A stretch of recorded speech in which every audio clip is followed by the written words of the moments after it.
po kasing interview etong si Senator Bato de la Rosa at mararamdaman nyo mga kababayan na tila kinakabahan eto pong si Senator Bato sa pagkaka-appoint kay Secretary Boying Remulla bilang ombudsman mga kababayan, dahil nga maliwanag naman ang sinabi ni Secretary Boying na once na mapaupo po siya bilang ombudsman, kung ano yung madadatnan niya sa issue about kay Sara Duterte, yun po ay bubuklatin, sisiyasatin mga kababayan, at kung may pananagutan, sasampahan po ng kaukulang kaso. At maliwanag naman po mga kababayan na yan ay sinabi mismo ni Secretary Boying. So ngayon, pakinggan po natin mga kababayan, etong nakita nating interview galing po dito sa News 5 Everywhere na kung saan planong pagtutok ng incoming ombudsman kay BP Sara o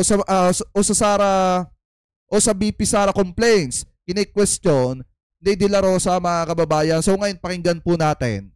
Sabi dito, ano yung sabi? Connect the dots. Magbablog na naman si Katunying at Marcoleta para depensahan ng mga diskaya. Kaya nga, expected na natin yan na baka mangyari nga yan mga kababayan na mag-vlog sila, lalo na doon sa ganang mamamayan at saka doon kay Katunying. Kung magbablog sila at ididepensa itong mga diskaya, ewan ko na lang talaga mga kababayan kung ano pa mukhang ihaharap po nila. Sa mga kababayan, sagutin natin yan ha. Maliwanag naman po kahapon na nagkaroon ng press con itong si Secretary Boying Remulla at yan po ay naitanong sa kanya ng media. Hindi po siya nagbukas ng issue pong yan.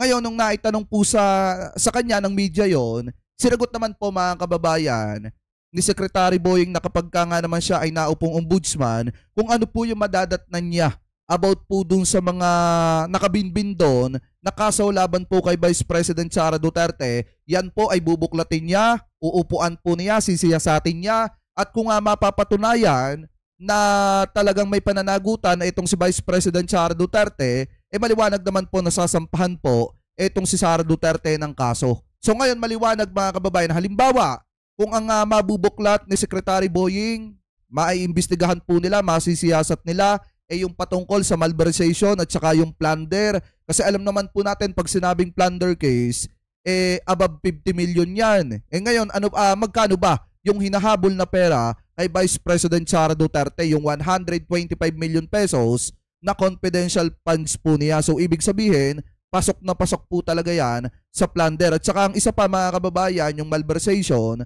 at saka yung panunuhol pa ni Vice President Sara Duterte di umano. So ngayon, marami talagang kakaharapin na posibleng kaso etong si Sara Duterte, at possible mga kababayan na once na mapatunayang na-commit talaga ni Vice President yan, pwede po talaga siyang makulong dyan. Kung pwede naman mga kababayan, hikayatin ni Senator Bato ang ombudsman na si Secretary Boying na siya ang unang imbestigahan kung siya ay may mga irregularidad sa paggamit ng kanyang mga insertion. Kung siya man ay may insertion mga kababayan.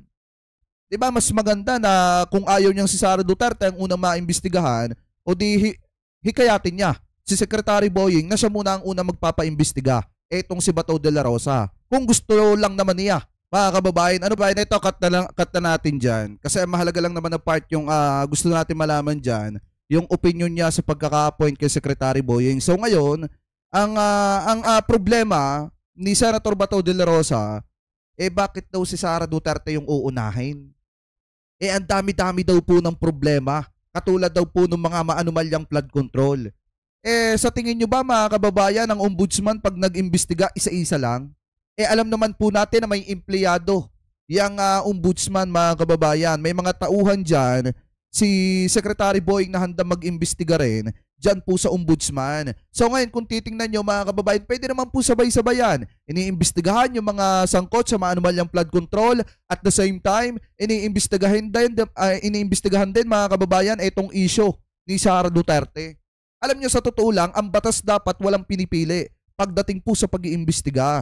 Ngayon, etong si Senator Bato de la Rosa, para kasi pong sinasabi niya na kailangan piliin muna natin itong flood control, wag muna nating unahin etong si Sara Duterte. Di ba maliwanag mga kababayan nga, ang sinasabi na dapat pagdating sa pag-iimbestiga, wala ka dapat sisinuhin at wala ka dapat pipiliin. Kung sino yung, kung ano yung madadatnan mo dyan, na dapat mong imbestigahan, dapat mong trabahuin yan. So ngayon, ang nakakapagtaka dito, bakit mas marunong pa si Senator Bato de la Rosa kay Secretary Boying Remulla? Maliwanag nga na kaya nasabi ni Secretary Boying yon ay dahil naitanong po sa kanya yon ng press nung siya po ay nagpa-press con kahapon, mga kababayan. At saka ang isa pa dito, napapansin nyo ba? Bakit yung mga kaalyado ni Sara Duterte mukhang takot na takot, mga kababayan? Katulad po nito, pakinggan natin ito sinasabi ni Roque. Ni Ombudsman Remulla ngayong siya. At ang unang-unang ang gagawin ni Ombudsman Remulla ngayong siya na talaga na bilang ombudsman ay bubuksan daw niya ang Statement of Asset and Liabilities at Net Worth ni VP Sara. Na sa akin naman, wala akong pangamba dahil si VP Sara naman po ay transparent. No? At baka nakakalimutan mo, Attorney Harry Roque, nung bago tumakbo si dating Pangulong Duterte, may mga kumakalat na balita, especially sa GMA7 pa natin natalakayan. Dito, mga kababayan, gamit natin yung video ng GMA7 na ang anchor noon, noong mga panahon na yon ay si Jessica Soho, na kung saan, mga kababayan, na ibulgar kung paano at kung gaano katindi mangolekta ng mga ari-arian ito pong pamilyang Duterte. Biruin nyo, si Sara Duterte noong mga panahon na yon, abogado pa lamang, mga kababayan, pero sobrang dami na ng kanyang property. At the same time, ganun din yung mga kapatid niya. So ngayon, yung sinasabi ni Roque dito, mga kababayan, na simple yung pamumuhay ni Sara Duterte at kumpiyansa si Sara na walang masisili po sa kanya, bakit hindi niya ipinakita noon yung kanyang bank account nung hinihiling ng taong bayan na ipasilip niya sa publiko yung kanyang bank account? At ang isa pa, napabalita din po, mga kababayan, na di umano si Vice President Sara Duterte ay tumatanggap ng pera galing po sa drug money. Kaya hindi maipakita yung kanyang mga bank account. Ngayon, kung yan ay sisilipin ng ombudsman, wala po silang magagawa dyan. Ngayon, kung malalaman pa ng taong bayan na talagang milyon-milyon ang pumapasok na pera sa mga bank account ni Sara Duterte, possible, mga kababayan, na talagang matuluyan itong si Vice President na makulong. Ano po ngayon, ito, pakinggan nyo kung paano magsinungaling ito pong etong kampo ni Vice President Sara Duterte. Dito nyo makikita kung gaano sila kasinungaling. Simple ang buhay. Sa tingin ko, wala silang mahahanap na tangog.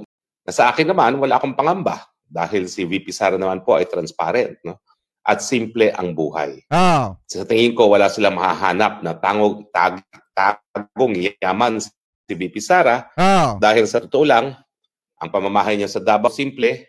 Ang pamamahay niya dito sa Maynila, inuupahan lamang habang siya ay Vice Presidente at tinitira ng kanyang mga pamilya dahil nga lumipat siyempre ang pamilya sa Maynila nung siya ay nanalo bilang Vice President kung saan nag-aaral din ang kanyang mga anak.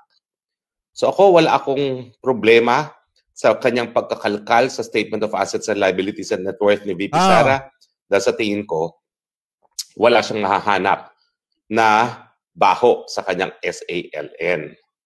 Ang siguro, ang pinangangamba ng marami, yung at ang unang-unang ang gagawin. Ayan, mga kababayan, ano ba yung sinasabi dito ni Harry Roque?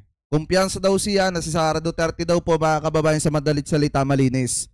Kasi simple daw po yung pamumuhay ni Vice President Sara Duterte. Wala daw po makikita itong si Secretary Boying na may tagong yaman. Ito pong si Vice President Sara Duterte. Ngayon, mga kababayan, kung wala palang makikita itong si Secretary Boying, bakit natatakot itong si Harry Roque, itong si Senator Bato de la Rosa, na unahin sa investigasyon ng ombudsman, ito pong si Vice President Sara Duterte? Bakit masyado kayong kabadong-kabado sa pagkaka-appoint kay Secretary Boying bilang ombudsman? At ano po yung napabalita noon nung bago pa lamang tumakbong presidente, si dating Pangulong Duterte, na di umano, mga kababayan, maraming nakolekta ng mga ari-arian etong sina Sara Duterte, Paulo Duterte, Basti Duterte at kasama pa nga etong si Kitty Duterte, mga kababayan. Gaano po kaya katotoo yon? Kasi sa totoo lang, sa murang edad ni Paulo Duterte, talagang nakakapagtaka naman na mayroon na agad po siyang ari-arian na ganun kadami. At ganun kadami din yung ari-arian ni Sara Duterte, samantalang ang trabaho po niya, mga kababayan, ay isang abogado. Hindi nga natin alam kung siya po ba ay may mga kasong hinawakan nung siya ay abogado, mga kababayan. Kaya nakakapagtaka po talaga yung biglaang paglobo ng kanilang mga ari-arian at pangungulekta po nila ng mga ari-arian ng mga properties. So ngayon, para sa akin mga kababayan, kung wala naman pala masisilip, si Secretary Boying, ano yung kinakatakot ninyo? Di ba ano yung kinakatakot nitong kampo ni Vice President Sara Duterte? Bakit panay-panay yung pagbanat ninyo kay Secretary Boying? Eh wala naman palang masisilip etong si Secretary Boying. So ngayon, para sa akin mga kababayan, sa totoo lang, dapat pagdating sa pag-iimbestiga ng batas, dapat, gaya nga ng sabi ko kanina, walang sisinuhin. At kung sino man yung mauna, eh dapat ipagpatuloy yung investigasyon. Kung si Sara Duterte man ang unahin, mas maganda para makita ng taong bayan kung inosente ba itong si Sara o hindi. Mga kababayan, ano po? So kayo, kung kayo po ang tatanungin, ano po masasabi ninyo? Hingil po mga kababayan dito sa topic natin na kung saan kine-question ni Bato de la Rosa at saka ni Harry Roque, mga kababayan, yung pag-una kay Sara Duterte sa investigasyon. Ano po nagagawin ng ombudsman? So comment below na lamang po kung ano po masasabi nyo. Hingil po sa topic na yan mga kababayan na tinalakay po natin.